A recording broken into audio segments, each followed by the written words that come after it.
Irmãos, muito boa noite a todos.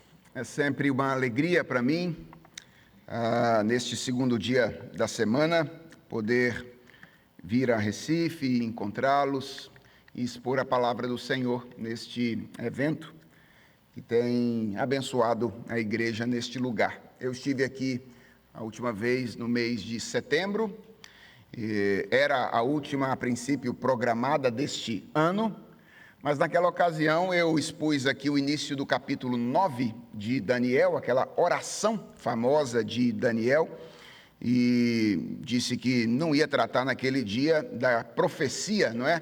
Daquele capítulo das 70 semanas, e estava fugindo desse desafio, mas aí o reverendo Cláudio falou, então você tem que voltar esse ano para terminar o capítulo 9 do livro de Daniel. E nós conseguimos agendar esta ocasião para voltarmos a esta passagem bíblica, agora para os versículos 20 até o versículo 27. Então eu quero convidar você a abrir a sua Bíblia em Daniel 9, Daniel capítulo 9. E eu lerei com vocês este texto bastante conhecido, embora nem sempre compreendido. Existem muitas passagens da Escritura que são assim, não é? E nós vamos tentar entender esta passagem até onde é possível fazê-lo nesta noite.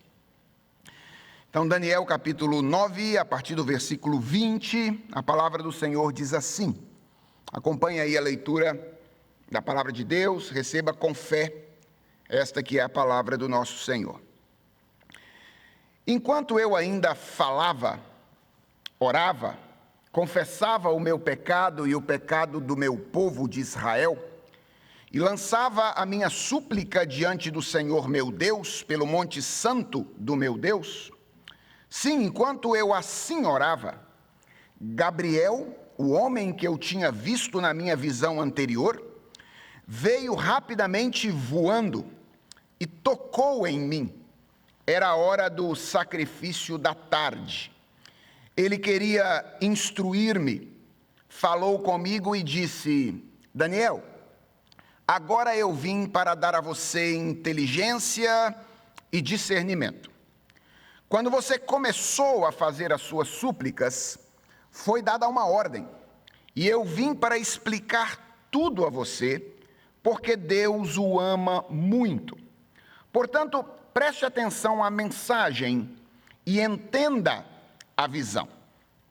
70 semanas estão determinadas para o seu povo e para a sua santa cidade, para acabar com a transgressão, para dar fim aos pecados, para expiar a iniquidade, para trazer a justiça eterna, para selar a visão e a profecia e para ungir o Santo dos Santos.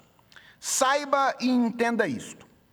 Desde que foi dada a ordem para restaurar e para edificar Jerusalém, até a vinda do ungido, o príncipe, haverá 7 semanas e 62 semanas.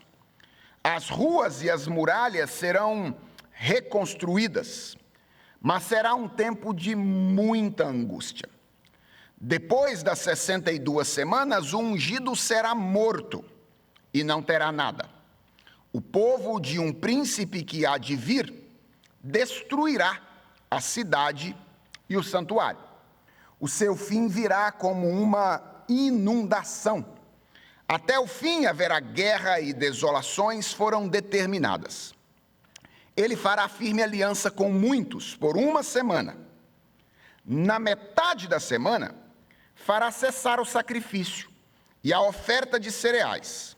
Sobre a asa das abominações virá aquele que causa desolação, até que a destruição que está determinada seja derramada sobre ele. Vamos orar e vamos clamar pela bênção do Senhor? Deus, nós estamos diante deste texto da Tua palavra, que em virtude da nossa distância em relação a ele, em virtude da linguagem, o tipo de literatura, certamente se torna um texto difícil para nós. Mas um texto que foi dado pelo Senhor, inspirado pelo Espírito Santo, com a finalidade de nos instruir a tua igreja. E o que nós te pedimos é que o Senhor seja o nosso mestre nessa noite, que o Senhor tome nas tuas mãos o nosso coração e que o Senhor nos ajude a entender que muito mais do que nos dar entendimento sobre algumas coisas que estão para acontecer, na verdade a tua palavra foi nos dada para nos ensinar a amar o Senhor.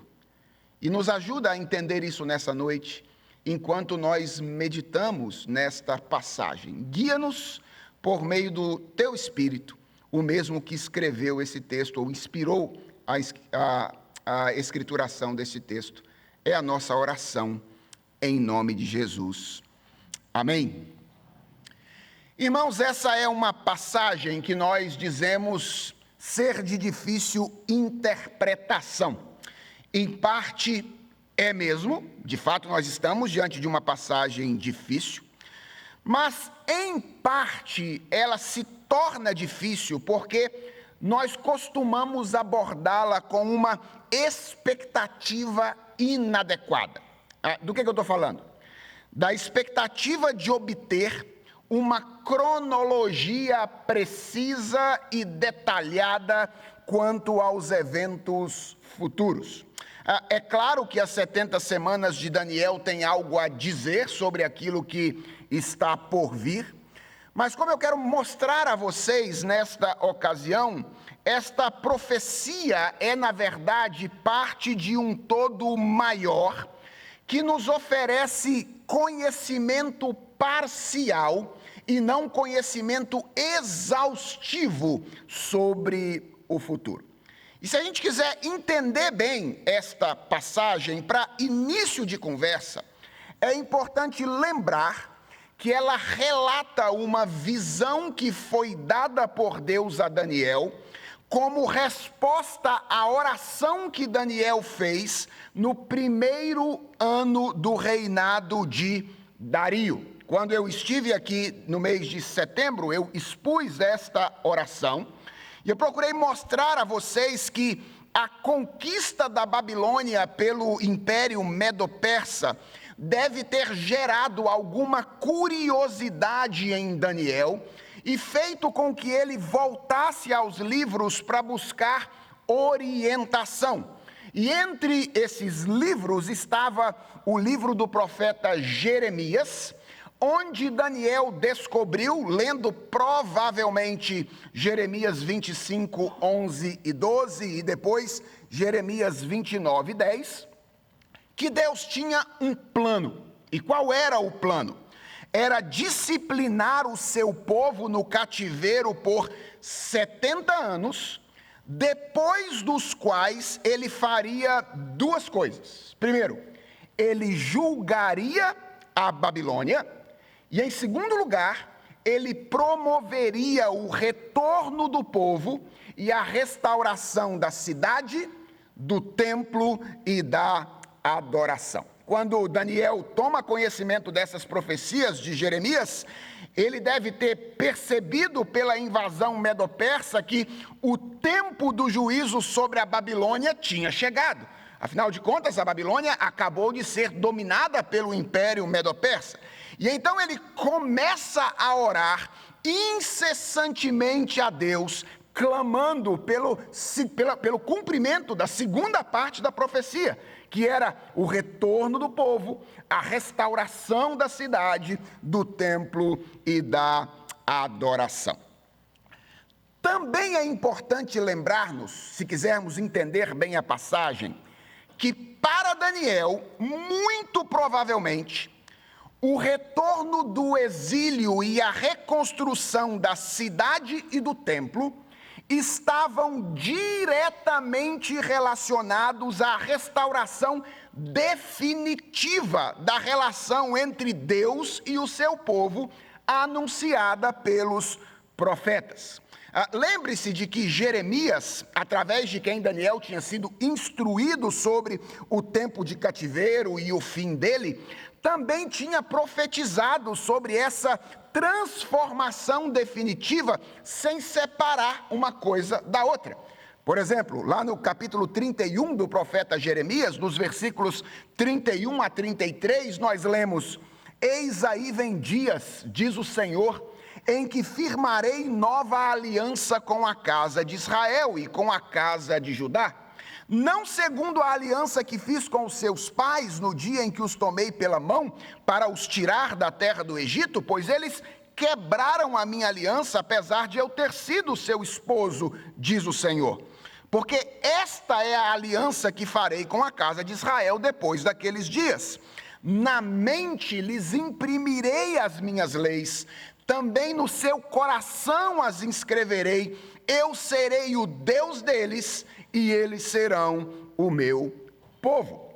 Daniel, portanto, esperava por isso. Não apenas pela cidade e pelo templo reconstruídos, mas por um povo e uma relação com Deus definitivamente transformados. Daniel sabia que o cativeiro e a destruição da nação eram sintomas de uma enfermidade mais grave, que era o pecado do povo e a persistência do povo no pecado. E ele esperava o retorno do povo e a reconstrução da cidade e do templo, não como fins em si mesmos, mas como indicativos de que o relacionamento entre Deus e o povo estava sendo definitivamente restaurado. O que eu estou querendo dizer é que você precisa ter em mente que é muito provável que na mente e no coração de Daniel, o fim do exílio e o fim do mal estavam conectados. A reconstrução da cidade de Jerusalém e a habitação definitiva de Deus com o seu povo estavam ligados. A ideia de Daniel era de que quando Deus restaurasse, muito possivelmente essa era a ideia, quando Deus restaurasse o povo do cativeiro babilônico, então o fim do mundo e as promessas de Deus quanto à habitação definitiva com o seu povo haveriam de se concretizar. Então, Deus concede a Daniel esta visão com uma finalidade. E qual é a finalidade? Orientar Daniel quanto à sua expectativa em relação ao futuro e colocar as coisas no seu devido lugar na mente e no coração do seu servo. E esta visão ensina algumas coisas que, como devem ter ajudado a Daniel naqueles dias, eu acredito, podem nos ajudar também nos dias atuais. E eu quero então mostrar a vocês 3 lições fundamentais que nós aprendemos com esta passagem da palavra do Senhor. E a primeira lição que nós encontramos aqui é a verdade de que, sim, Deus restaurará definitivamente o seu povo. Veja o versículo de número 24. O texto diz assim: 70 semanas estão determinadas para o seu povo e para a sua santa cidade, para acabar com a transgressão, para dar fim aos pecados, para expiar a iniquidade, para trazer a justiça eterna, para selar a visão e a profecia e para ungir o Santo dos Santos. Essas palavras, irmãos, que introduzem a profecia das 70 semanas, mostram que, assim como a expectativa de Daniel, o plano do Senhor também extrapolava o retorno do povo judeu à sua terra, a reconstrução da cidade, do templo e o restabelecimento daquele tipo de adoração.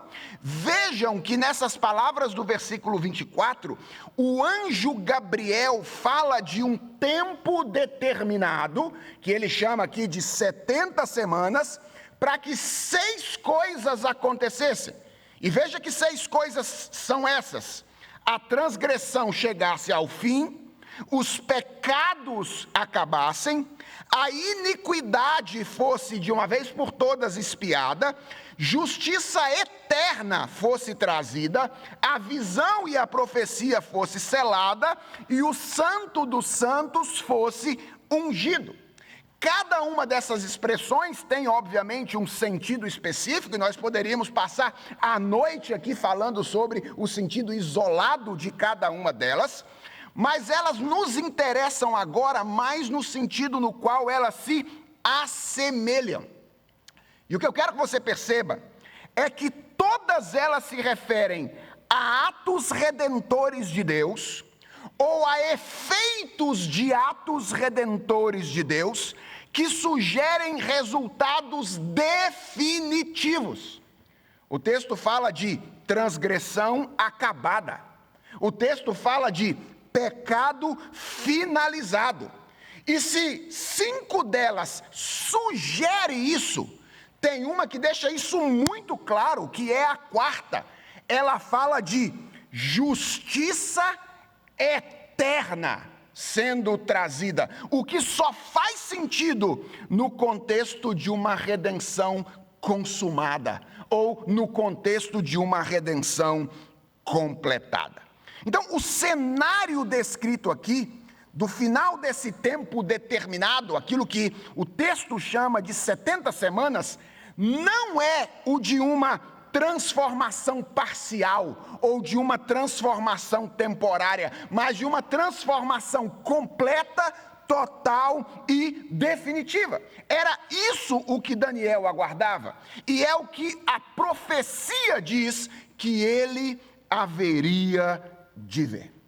Portanto, o texto nos ensina, em primeiro lugar, que Deus prometeu e Deus restaurará definitivamente o seu povo. E antes de progredir para a segunda lição, deixe-me fazer uma pergunta a você. Você acredita nisso? Você crê que Deus restaurará definitivamente o seu povo? Você crê que, embora hoje a nossa relação com Deus não seja perfeita, um dia ela será? Você crê que, embora nós vivamos hoje em uma realidade de experiências ambíguas, Deus nos fará viver um dia em uma realidade onde a graça e a verdade andarão abraçadas, onde a justiça e a paz se beijarão? A eternidade, essa é a pergunta, é uma realidade para você? Ou é apenas uma ideia, uma hipótese, uma possibilidade distante? Se você é um cristão, eu quero dizer a você nessa noite que você é chamado a crer e a aguardar pela restauração definitiva que Deus haverá de trazer. E se você aguarda por esta redenção, eu quero convidar você nessa noite a perseverar, a permanecer firme em sua santificação, a continuar lutando pelo seu casamento, a seguir orando pelos seus filhos, a continuar servindo na sua igreja, a não desistir de agir corretamente no ambiente dos seus negócios, porque o texto bíblico diz que tão certo quanto 1 mais 1 é igual a 2, aquilo que você espera acontecerá. Mais cedo ou mais tarde, Deus fará novas todas as coisas.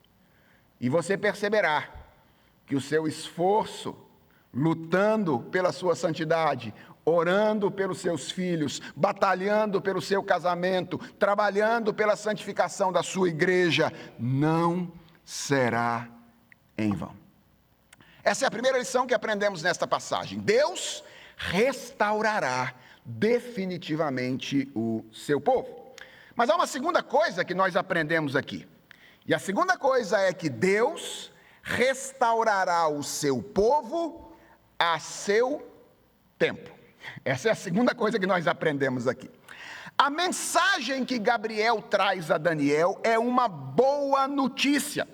Afinal de contas, como nós vimos aqui no começo, ela confirma que aquilo que Daniel esperava haveria de acontecer. Ao mesmo tempo, ela é uma mensagem absolutamente desafiadora para ele, porque ela corrige algo da expectativa que ele tinha. Qual expectativa?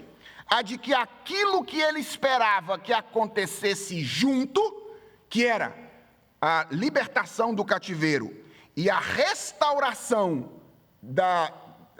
definitiva, o texto diz, a profecia o ensina, que isso na verdade aconteceria separado por um longo tempo, que é descrito aqui no texto por 70 semanas.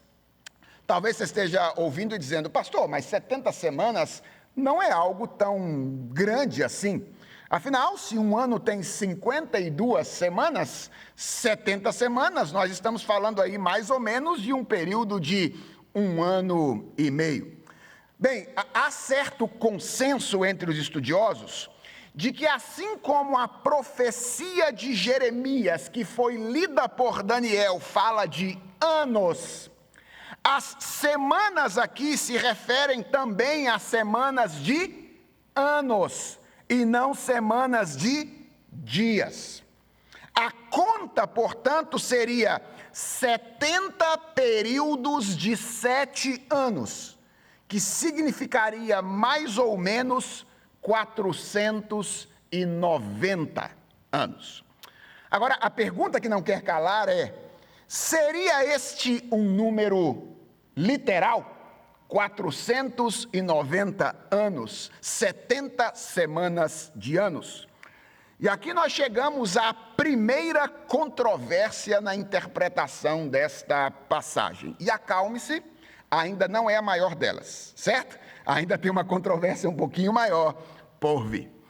Há basicamente 2 grupos de intérpretes, aqueles que entendem que as 70 semanas devem ser entendidas como um período literal de 490 anos, e aqueles que defendem que elas devem, na verdade, ser entendidas simbolicamente, como uma referência a um determinado período de tempo. E eu, particularmente, entendo que a interpretação simbólica é a melhor interpretação por 4 razões, pelo menos, que eu quero apresentar para você. A primeira razão é o gênero literário. Nós estamos lidando aqui nessa passagem com literatura apocalíptica, veterotestamentária, mas literatura apocalíptica. E uma das características de literatura apocalíptica é o simbolismo. Literatura apocalíptica lida com números simbolicamente e não literalmente. A segunda razão é a coerência interpretativa.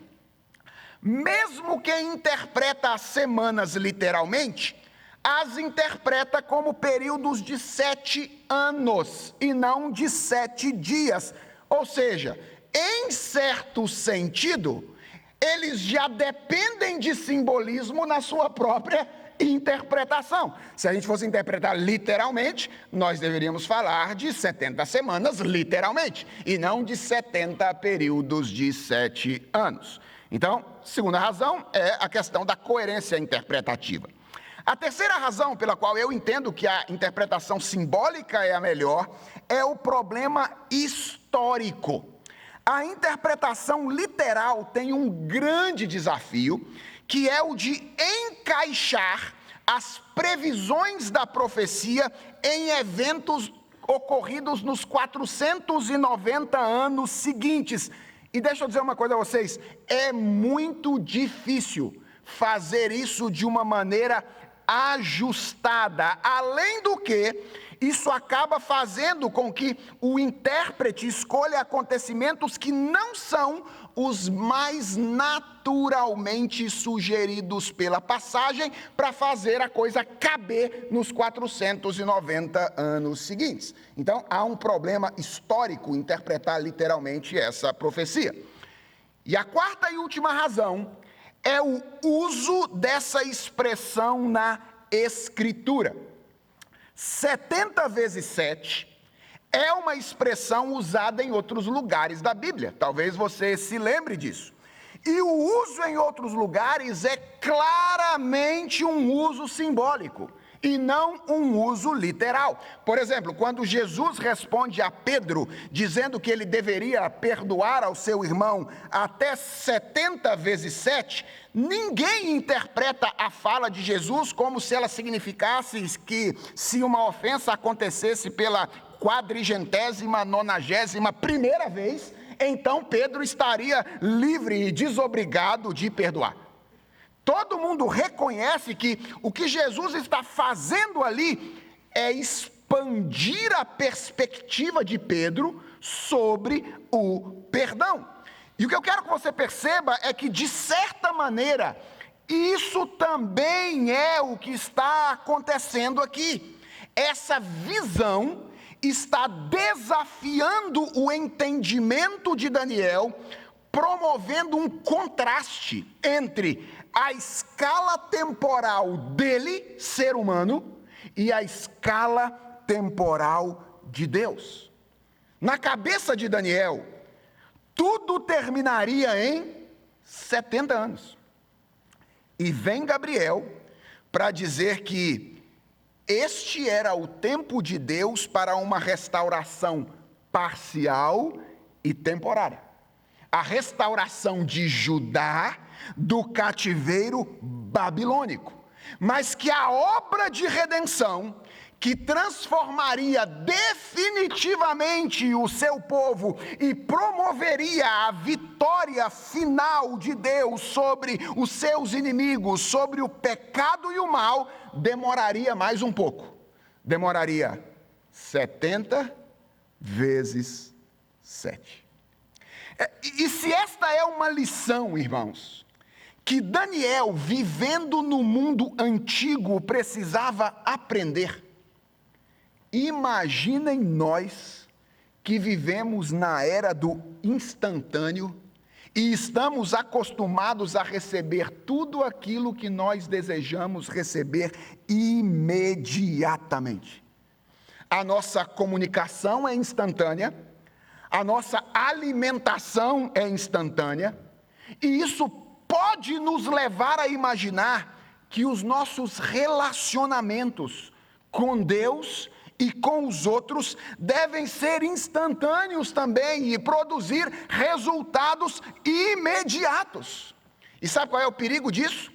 O perigo é nos tornarmos impacientes. Primeiro, quanto à nossa própria santificação. Começarmos a imaginar que nós devemos ser transformados num piscar de olhos. E quando isso não acontece, nós pensamos que algo está errado conosco. Nós começamos a imaginar que nós não estamos fazendo progresso nenhum. E às vezes nós não nos tornamos apenas impacientes com respeito à nossa santificação. Nós nos tornamos impacientes com respeito à santificação dos outros, do nosso cônjuge, dos nossos filhos, dos nossos irmãos na igreja. Nós queremos que eles cresçam do dia para a noite e perdemos a capacidade de saborear as pequenas transformações que acontecem dia após dia. Olha o que essa passagem nos ensina para nós, irmãos.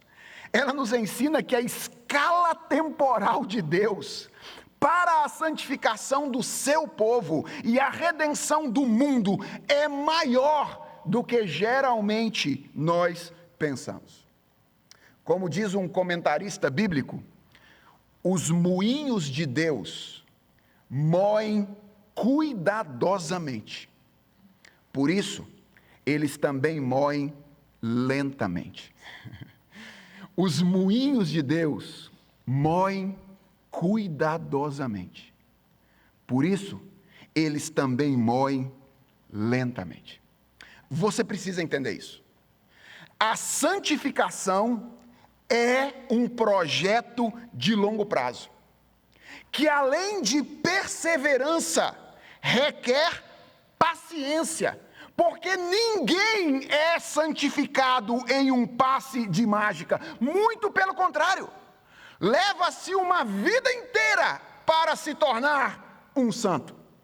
E quando nós chegamos ao final dela, então nós encontramos a nossa glorificação do lado de lá da eternidade. Isso obviamente não deve nos desanimar, isso obviamente não deve nos servir de licença para nos entregarmos ao pecado, isso deve gerar em nós duas coisas. Primeiro, dependência diária de Deus.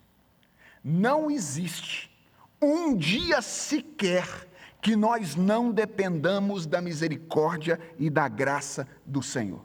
Para obtermos perdão, para obtermos fortalecimento, nós precisamos buscar a Deus todos os dias. Nós precisamos ouvir a sua voz todos os dias. Nós precisamos falar com Ele e obedecê-lo todos os dias. A santificação é um projeto de longo prazo.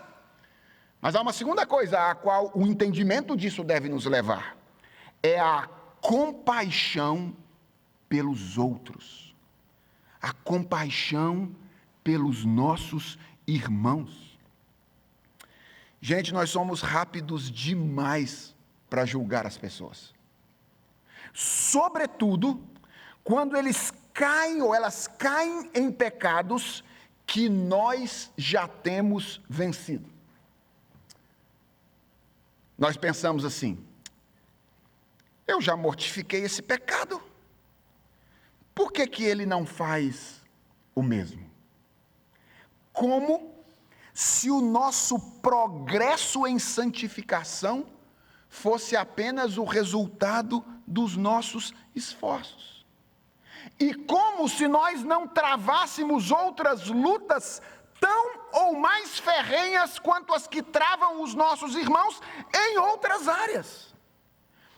Uma das razões pelas quais a santificação é progressiva é que lutar continuamente contra um pecado que insiste em não nos deixar, nos ensina a estender aos outros a mesma graça que nós temos recebido cotidianamente do Senhor.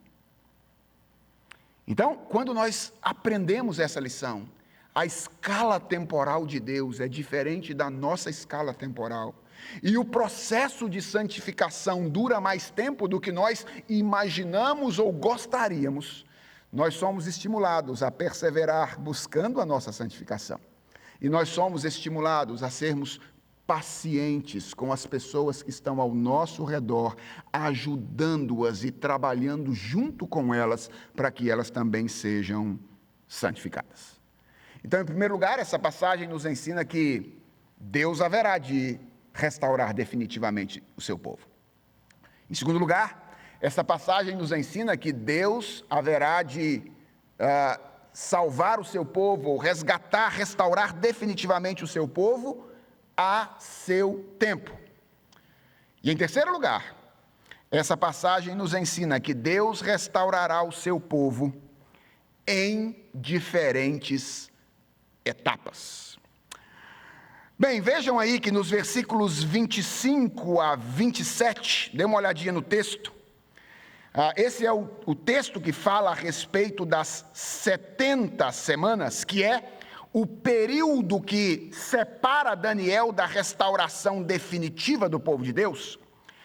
Veja que aí dos versículos 25 a 27, estas 70 semanas estão divididas em 3 etapas diferentes. A primeira composta de 7 semanas, a segunda composta de 62 semanas, Portanto, a primeira e a segunda etapa juntas formam 69 semanas, e a terceira e última etapa é a última, é a semana derradeira, é a semana final de todo esse período. E a pergunta que não quer calar é: a que se referem essas etapas? Agora sim, agora nós chegamos à maior controvérsia desta passagem. Para vocês terem uma ideia, ainda nos anos iniciais do cristianismo, um dos maiores intérpretes bíblicos da igreja primitiva, um homem chamado Jerônimo, listou 9 opiniões diferentes sobre isso e se declarou incapaz de dizer qual seria a correta. Vocês acham que eu vou sair de São Paulo e vir a Recife na segunda-feira à noite para dizer que eu tenho certeza de qual é? Se Jerônimo lá no passado disse que ele já tinha encontrado 9 diferentes opiniões e não sabia dizer qual era a verdade, eu é que não sou bobo. Nós vamos enfrentar, obviamente, essa questão daqui até o final da mensagem, não vamos fugir dela, mas vamos fazer isso tentando nos ater àquilo que o texto diz e interpretar aquilo que o texto diz à luz do seu contexto e do seu propósito original. Então, o texto começa no versículo 25, com as 2 primeiras etapas. O texto diz assim: saiba e entenda isto, desde que foi dada a ordem para restaurar e para edificar Jerusalém, até a vinda do ungido, o príncipe, haverá 7 semanas e 62 semanas. Reparem 2 coisas interessantes aqui nesse versículo.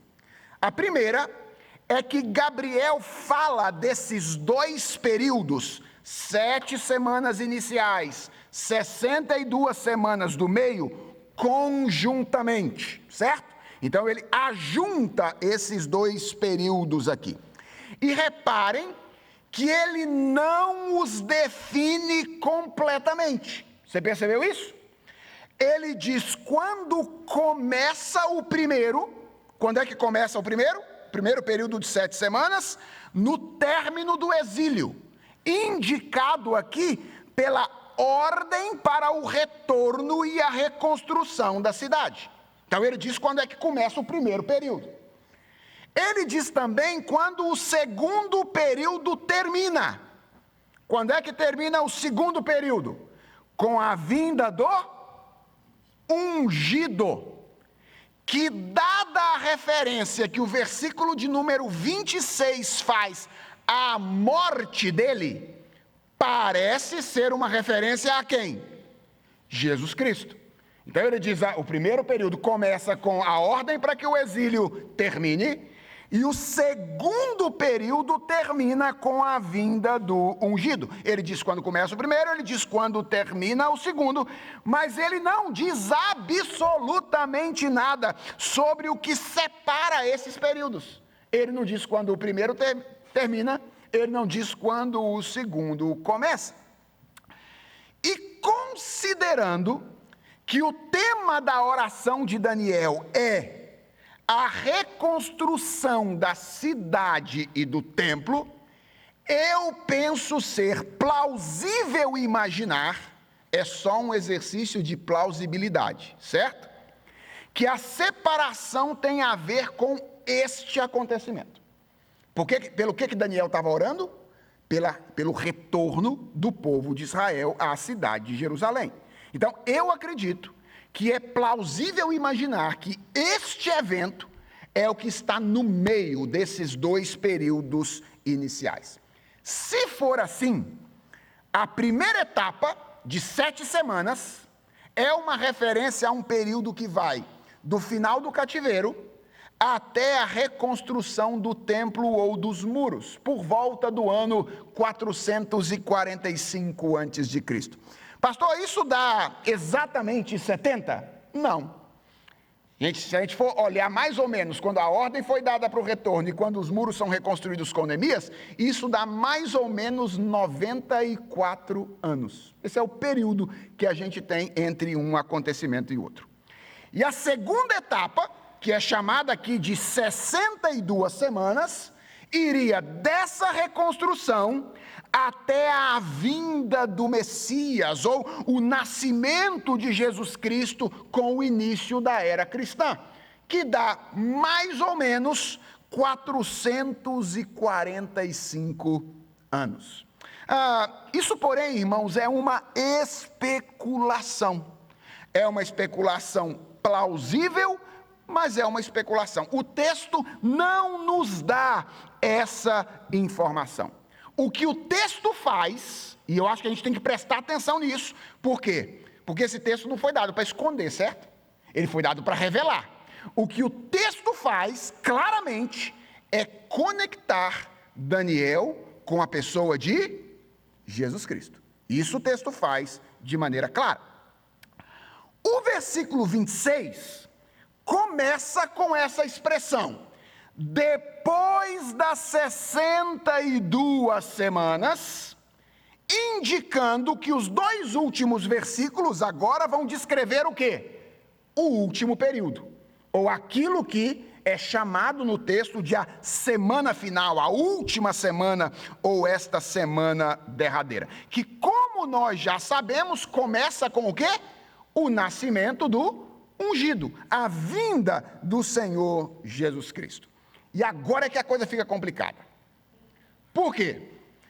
Porque alguns acontecimentos desta semana são destacados aqui nesses dois versículos finais, e os dois primeiros, no versículo 26, são relativamente claros e de mais fácil interpretação. Então, qual é o primeiro acontecimento do qual o versículo 26 fala? A morte do ungido. Veja, o texto diz: o ungido será morto e não terá nada, ou literalmente no texto hebraico, já não estará. Uma provável referência ao sacrifício de Jesus, nos termos semelhantes ao que o profeta Isaías faz, quando ele diz que ele foi cortado da terra dos viventes. Ele já não estará. Então, a morte do ungido parece ser uma referência à morte de Jesus Cristo. E a segunda informação, ou segundo evento mencionado no versículo 26, é uma nova destruição da cidade e do templo. O texto diz: o povo de um príncipe que há de vir destruirá a cidade e o santuário. O seu fim virá como uma inundação, e até o fim haverá guerra e desolações foram determinadas. Faz sentido para você? Quando você olha para o contexto agora, lembra de Daniel. Daniel está imaginando que está chegando o momento do fim do mundo. Que Deus vai, através da restauração do povo de Israel, dar fim definitivo e trazer o seu reino de maneira completa e definitiva. E o anjo vem para dizer para ele: Daniel, você precisa ajeitar algumas coisinhas na sua cabeça. E olha o que ele está dizendo aqui agora. Esta cidade que será reconstruída agora vai ser destruída de novo. É isso que ele está dizendo, Daniel. Vai ser destruída de novo. Muito provavelmente, isso aqui é uma referência à invasão de Jerusalém, comandada pelo general Tito no ano 70 depois de Cristo, que também foi pré-anunciada por Jesus Cristo lá em Lucas capítulo 21, versículos 20 a 22, fazendo referência a que texto? Ao livro do profeta Daniel. Então, parece meio claro isso no versículo 26. Mas quando a gente chega no versículo de número 27, aí nós temos uma série de acontecimentos que não são tão claros e são muito difíceis de interpretar. Por exemplo, o texto fala de uma aliança firme e duradoura. O texto diz: ele fará firme aliança com muitos por uma semana.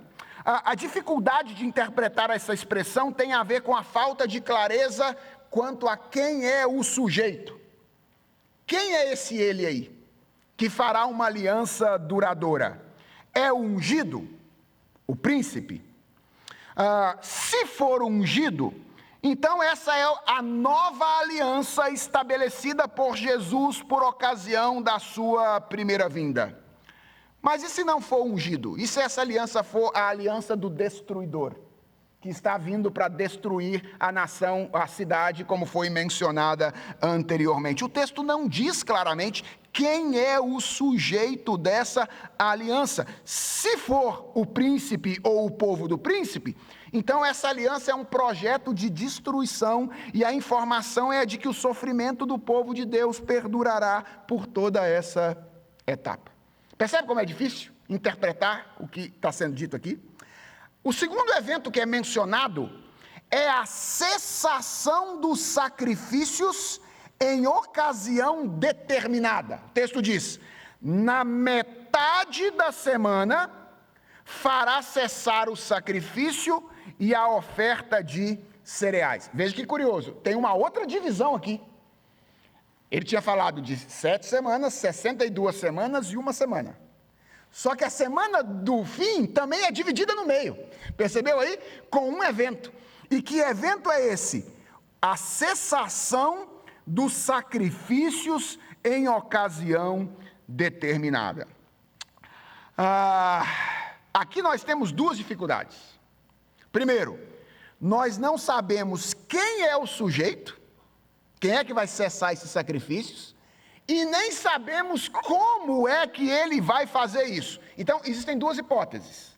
Primeira, pode ser o ungido, e neste caso, os sacrifícios cessam porque a morte dele os torna obsoletos. Então, pode ser que essa referência da metade da última semana, já que ela começa com o nascimento do ungido, seja uma referência à sua morte, à cruz do Calvário, que dá fim aos sacrifícios porque os torna obsoletos. Mas também pode ser o príncipe. E nesse caso, os sacrifícios cessam por proibição, porque eles são proibidos de serem realizados. Então pode ser tanto uma referência à cruz e à morte de Jesus Cristo, quanto à perseguição da igreja, proibindo o seu culto e a sua adoração. Há inclusive quem relacione isso à futura soltura de Satanás e o levantamento do anticristo. Mas veja que curioso, percebe como é que, embora você tenha essas divisões, elas não são tão exatas assim? Se a gente estiver falando de uma semana cortada no meio, o meio da semana é o ano 30, 33 da era cristã. E a segunda metade não acabou até agora. A gente continua vivendo nessa segunda metade da última semana. E o texto termina aí no versículo 27, falando de uma nova ocasião de destruição. Ele diz: sobre a asa das abominações virá aquele que causa desolação, até que a destruição que está determinada seja derramada sobre ele. Novamente, o texto não é claro a respeito de quem traz a destruição. Então, há quem entenda que ele ainda está falando do ungido, e então, nesse caso, a destruição do templo no ano 70 seria um ato do juízo de Deus, e seria essa referência a que a profecia menciona aqui, mas, na minha opinião, é difícil que essa seja uma referência ao ungido. Por quê? Porque o texto fala de alguém que causa destruição até que ele próprio seja destruído. Então não me parece que essa seja uma referência a ungido ou à pessoa de Cristo. O mais provável é que seja uma nova referência à destruição do ano 70, que Jesus mistura lá no seu sermão escatológico, você vai se lembrar disso, com o fim ou com a desolação futura promovida pelo anticristo. Perceberam como é que o texto é difícil? Difícil, não é? É muito difícil cravar com certeza todos os acontecimentos. Pastor, então, o que o texto está dizendo para nós? O que o texto está dizendo para nós é a restauração definitiva que Deus vai trazer a seu tempo e que é certa e segura, é uma restauração que se dará em etapas. Reparem um detalhe no que o texto diz sobre essa última semana. Ele diz quando ela começa. Quando é que a última semana começa? Com a vinda do ungido. Ela também menciona um evento importante que acontece no meio dessa semana. E eu já disse a vocês que eu tenho uma suspeita. Qual é a minha suspeita? Essa é uma referência à crucificação, o meio da última semana. Mas o texto não diz quando ela termina. Ele diz quando ela começa. Ele diz algo que acontece no meio dela e que é importante, mas não diz quando ele termina. E a pergunta é, por quê? Por que o texto não diz quando a última semana termina? Ora, porque o propósito da profecia não era dar a Daniel uma cronologia precisa e detalhada a respeito dos eventos futuros. O objetivo da profecia era orientar Daniel e estimulá-lo a viver confiando no Senhor, aguardando o cumprimento da próxima etapa. Porque é assim que a gente vive como povo de Deus neste mundo, aguardando o cumprimento das próximas promessas do Senhor. No caso de Daniel, isso significava o quê? Aguardar, para além da reconstrução da cidade e do templo, a vinda do ungido, por meio de quem Deus habitaria com os homens. E nós sabemos que esse momento já chegou. Uma aliança firme foi estabelecida com muitos para além da nação de Israel. O texto bíblico diz que ele morreu, tornando o templo desnecessário, tornando os sacrifícios obsoletos, ressuscitou, foi assunto aos céus. E em sua ascensão, 2 outros anjos estenderam a profecia, revelando que a última semana terminaria com o seu retorno glorioso. Esse Jesus, que foi levado do meio de vocês para o céu, virá do modo como vocês o viram subir. Sim, irmãos, a última semana começa no nascimento do ungido, e hoje nós sabemos onde ela termina. Ela termina no retorno do ungido. Começa com ele, termina com ele. Ele é o alfa e ele é o ômega. Por isso, o que nos cabe hoje não é diferente daquilo que cabia a Daniel. O que Daniel tinha que fazer? Esperar o ungido. O que nós temos que fazer? Esperar o ungido. E a pergunta é, como? Nesse mesmo dia, o da ascensão, ele disse como é que nós deveríamos aguardá-lo. Lembra, os discípulos estavam picados pelo bichinho da curiosidade. E ele disse, Senhor, eles disseram, é agora a hora que o Senhor vai restaurar o reino a Israel? Olha o bichinho de Daniel picando os discípulos de Jesus. É agora, vai acontecer nesse momento. E então Jesus respondeu, não cabe a vocês conhecer tempos ou épocas que o Pai fixou por sua própria autoridade. Mas vocês receberão poder ao descer sobre vocês o Espírito Santo. E vocês serão minhas testemunhas, tanto em Jerusalém, como em toda a Judéia e Samaria e até aos confins da terra. Qual é a expectativa do ungido quanto aos seus discípulos, não é que eles sejam adivinhos, é que eles sejam testemunhas. No dia que a última semana acabar, e você se encontrar com ele, ele não vai perguntar para você, você sabia que era hoje? Não é isso que ele vai perguntar para você. O que ele vai perguntar para você é, você falou para os outros? Você contou para os outros que você estava me aguardando?